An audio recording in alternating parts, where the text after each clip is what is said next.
Zelensky na mong problema na. Natatakot na sa 1.5 million troops na ide-deploy ng Russia.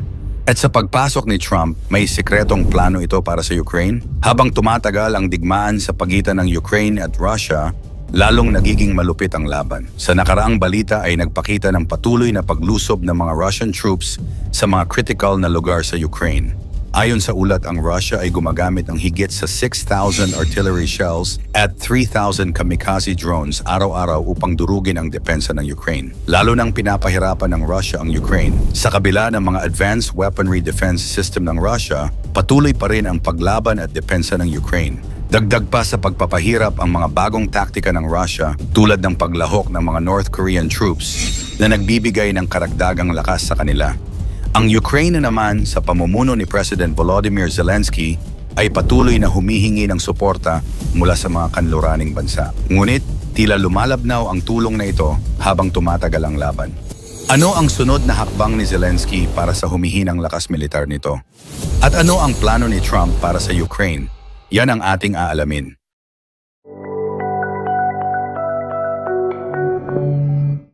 Ang makabagong taktika ng Russia. Ang Russia ay nagpakita ng mas matindi at modernong kakayahan nitong mga nakaraang buwan. Bukod sa kanilang malalaking bilang ng sundalo na umaabot na sa 1.5 million na kung ikukumpara sa Ukraine na may 800,000 lamang, meron din silang access sa high-tech weaponry.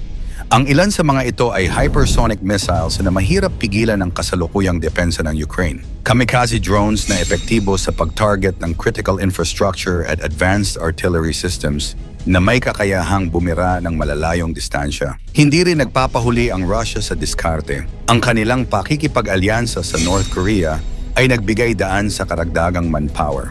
Ang mga bagong sundalo ay nagiging puwersa sa harapan na nagbibigay ng advantage laban sa Ukraine. Bagamat dehado sa bilang at kagamitan, hindi naman sumusuko ang Ukraine. Ang kanilang mga bagong taktika ay tulad ng paghingi ng 200,000 allied troops mula sa mga kaalyadong bansa sa Europa. Sinabi ni Zelensky na ang bilang na ito ay minimum para sa tagumpay ng Ukraine. Isa pa ay ang pagkuha ng modernong fighter jets at long-range missiles mula sa Western countries tulad ng Estados Unidos at Germany. And ang panghuli ay ang pagpapatibay ng air defense systems, particular laban sa mga drones at missiles ng Russia. Ngunit kahit na may mga bagong kagamitan, nahihirapan pa rin ang Ukraine na makipagsabayan. Marami sa kanilang sundalo ay pagod na sa walang katapusang digmaan at ang kanilang resources ay paunti-unting nauubos na rin. Kung susuriin, malinaw na dehado ang Ukraine sa labanang ito.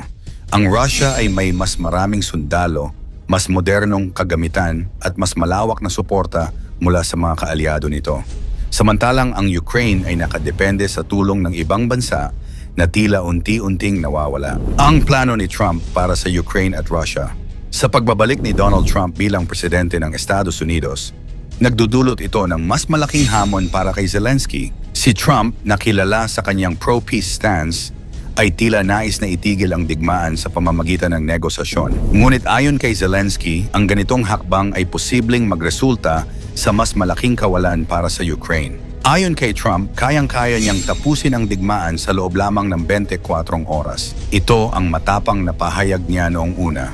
Ngunit kalaunan ay inamin niyang maaaring abutin ng 6 na buwan para maabot ang inaasam na kapayapaan. Sinabi rin niya noon na bago pa man siya makabalik sa Oval Office, mayroon na siyang plano para sa negosasyon. Pinunto ni Trump na bukas daw si Vladimir Putin, ang Pangulo ng Russia, sa usapin at gagamitin niya ito upang mapabilis ang proseso. Ani Trump, kung siya ang presidente, mabilis na matatapos ang digmaan. And hindi mangyayari ang digmaan kung siya ang nasa pwesto noon. Noong eleksyon, balak ni Trump na gamitin ang matinding pressure sa Russia. Kabilang dito ang pagpapalakas ng suporta militar sa Ukraine at pagpapatupad ng mas matinding parusa, gaya ng pagpapalawak ng mga economic sanctions sa Russia at sa mga kaalyado nito. Ngunit kasabay nito, may posibilidad ding bawasan niya ang direktang suporta ng Amerika sa Ukraine. Bukod pa rito, gusto niyang bawasan ang responsibilidad sa mga bansang miyembro ng NATO, particular ang mga nasa Europa. Ayon sa kanya, masyado nang nakaasa ang mga ito sa seguridad na ibinibigay ng Amerika at oras na para sila mismo ang mag-invest ng mas malaki sa kanilang depensa. Makikita sa plano ni Trump ang hangaring ipakita ang sarili bilang peacemaker, ngunit hindi maitatanggi na malalim at komplikado ang ugat ng digmaan sa pagitan ng Ukraine at Russia. Sa kabila ng kanyang malalaking pangako, nananatiling palaisipan kung kakayanin niya itong tuparin, lalo't walang malinaw na hakbang mula sa kampo ni Putin patungkol sa negosasyon. Ang problema ni Zelensky para sa Ukraine, hindi na lingid sa publiko ang mga hinaing ni Pangulong Zelensky. Ilan sa kanyang mga reklamo ay ang kakulangan ng suporta mula sa Europa. Maraming bansa ang tila ayaw nang magbigay ng karagdagang tulong militar dahil sa mataas na gastusin. Isa pa ay ang paglagas ng mga tropang Ukrainian. Araw-araw ay nawawalan ng sundalo ang Ukraine dahil sa matinding laban. Malaking dagok din ang kawalan ng malinaw na suporta mula sa Estados Unidos. Sa pahayag ni Trump noon na ang digmaan ay hindi mangyayari kung siya ang president, ay nagbibigay ng pagdududa sa tulong mula sa US. Dagdag pa rito, nababahala si Zelensky sa posibleng pagbaba ng moral ng kanyang mga mamamayan. Ang patuloy na pambobomba sa kanilang mga lungsod ay nagiiwan ng takot at kawalang pag-asa. Kahit dehado, may mga plano pa rin si Zelensky para sa Ukraine, tulad na lamang ng mas matinding diplomasya. Patuloy ang paghingi ni Zelensky ng suporta mula sa mga bansang Europeo at iba pang kaalyado. Sunod ay ang pagpapalakas ng internal defense. Kasama dito ang pagkuha ng mga lokal na volunteer upang palakasin ang depensa sa mga komunidad. At ang panghuli ay ang pagpapabuti ng teknolohiya. Ang Ukraine ay nag-i-invest sa cyber defense upang labanan ang mga pag-atake mula sa Russia. Sa kasalukuyan, malinaw na hindi lamang ito laban sa pagitan ng Ukraine at Russia.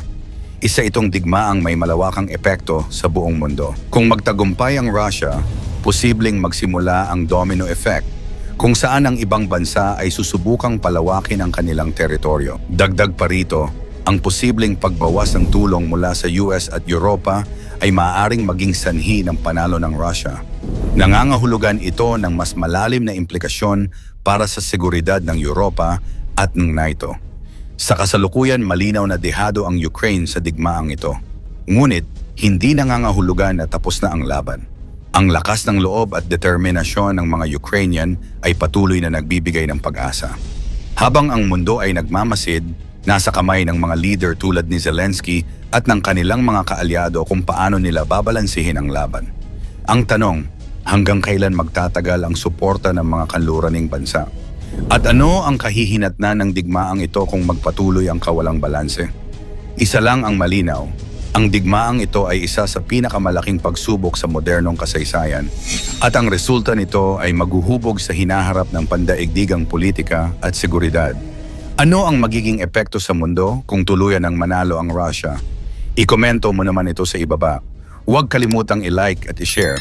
Maraming salamat at God bless.